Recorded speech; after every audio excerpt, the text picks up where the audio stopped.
Sang anak anggota polisi menghamili kekasihnya sendiri. Bukannya menikahi, lelaki tersebut nampaknya tak ingin tanggung jawab hingga akhirnya memilih menghabisi sang pacar dan membuat sandiwara kalau sang pacar menghabisi diri sendiri dengan cara menggantung.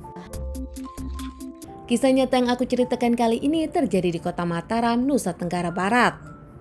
Seorang wanita cantik bernama Linda Nopitasari, berusia 21 tahun, seorang mahasiswi yang ternyata kini dirinya tengah mengambil S2 jurusan hukum. Nopita sendiri adalah anak seorang guru dan sang ayah pensiunan polisi. Nopita sendiri berpacaran dengan Rio Prasetyonanda berusia 22 tahun. Nampaknya mereka berpacaran cukup lama, bahkan kedua keluarga pun sudah mengetahui. Orang tua dari Nopita setuju mengingat Nanda ternyata juga anak seorang anggota polisi aktif. Ayah Rio sendiri kini tengah bertugas di kota Lombok, sementara di rumah Rio tinggal sendirian karena sang adik akan kuliah di Bali. Background dari keluarga Rio sendiri nampaknya bagus. Ayahnya seorang anggota polisi aktif sementara sang ibu bekerja sebagai seorang bidan. Namun ada yang mengejutkan keluarga dari Nopita yang nampak membuat mereka sedih. Ternyata Nopita ditemukan tak bernyawa tergantung di rumah Rio saat kondisi rumah Rio sedang tak ada orang. Keluarga Linda di awal pasrah dan menerima takdir yang datang kepada sang anak. Meski dengan berat hati akhirnya keluarga pun memakamkan Nopita. Namun beberapa hari kemudian dari pihak rumah sakit datang ke rumah Nopita menjelaskan keraguan mereka, bahkan menceritakan kecurigaan mereka tentang jasad di diri Nopita. Terdapat beberapa lebam dan kecurigaan. Menyarankan kepada keluarga Linda Nopita untuk melakukan visum agar tahu apa yang terjadi kepada sang anak. Kaget mendapat keterangan ini, akhirnya keluarga dari Nopita pun melakukan pembongkaran jasad ditemani bapak pihak kepolisian dan membawa jasad Nopita kembali diotopsi ke rumah sakit. Hasil dari otopsi sendiri ternyata menjelaskan kalau Nopita memang berpulang karena dihabisi seseorang dan nampak dibuat seperti menggantungkan diri. Pihak kepolisian pun menyelidiki kasus ini, melakukan interogasi kepada keluarga Nopita, keluarga Rio, bahkan teman-teman kampus dari Nopita dan Rio. Hingga setelah diselidiki, Rio pacar Nopita sendiri diamankan. Saat itu Rio tak bisa mengelak dan mengakui semua perbuatannya. Bahkan tak lama Rio pun menceritakan kronologis kejadian. Menurut Rio saat itu sang pacar Linda Nopita menelepon dirinya untuk membahas ternyata sang pacar sudah telat datang bulan dan positif hamil. Karena di rumah Rio tak ada orang, akhirnya Rio pun memutuskan meminta sang pacar untuk datang ke rumahnya. Di rumah Rio itu mereka pun sempat mengobrol, bahkan mereka masih sempat melakukan hubungan suami istri di awal tak terjadi apa-apa. Bahkan setelah melakukan hubungan, Rio pun mengungkapkan mereka masih baik-baik saja dan mengobrol tak ada masalah.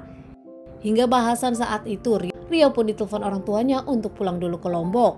Namun saat itu Linda Nopita tak mau karena dirinya masih stres terkait kehamilan, meminta Rio untuk mendampingi dirinya.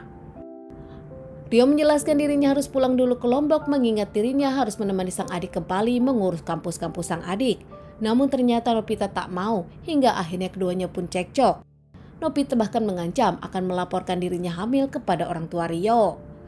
Rio saat itu belum memikirkan keinginan tanggung jawab. Rio sendiri memikirkan keduanya akan kuliah, bahkan Nopita Linda akan melanjutkan S2.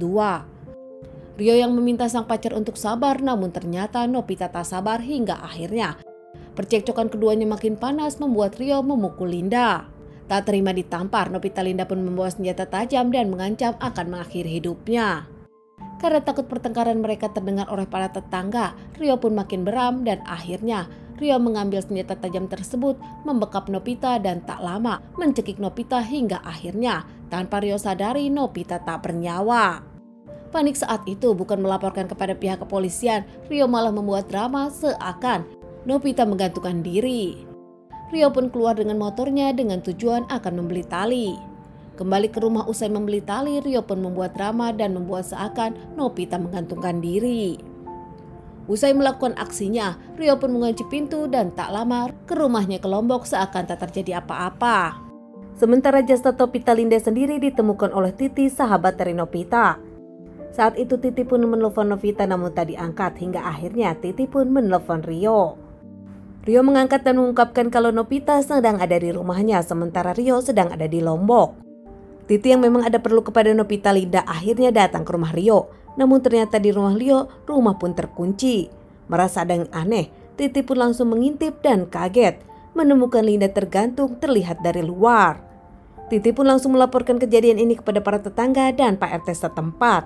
Hingga akhirnya para warga ditemani RT dan lapor polisi mendobrak pintu rumah Rio. Terkait permasalahan ini, Rio sendiri diamankan dan menjalani beberapa kali persidangan hingga akhirnya mendapatkan vonis 14 tahun penjara. Tak terima, keluarga Rio pun mengajukan banding. Hasil banding tersebut Rio mendapatkan hanya 9 tahun saja. Merasa ada yang aneh, mengingat Rio adalah anak anggota polisi, yakin ada sesuatu namun tak bisa berbuat apa-apa. Sementara sahabat-sahabat dari Novita Linda tak menyangka kalau Rio yang terlihat mencintai dan menyayangi Novita Linda bisa melakukan ini kepada wanita yang disayanginya. Teman-teman, sekian dulu bahasan kasus yang aku bawakan kali ini. Semoga ini bisa dijadikan pelajaran untuk kita dan ditunggu bahasan kasus-kasus selanjutnya.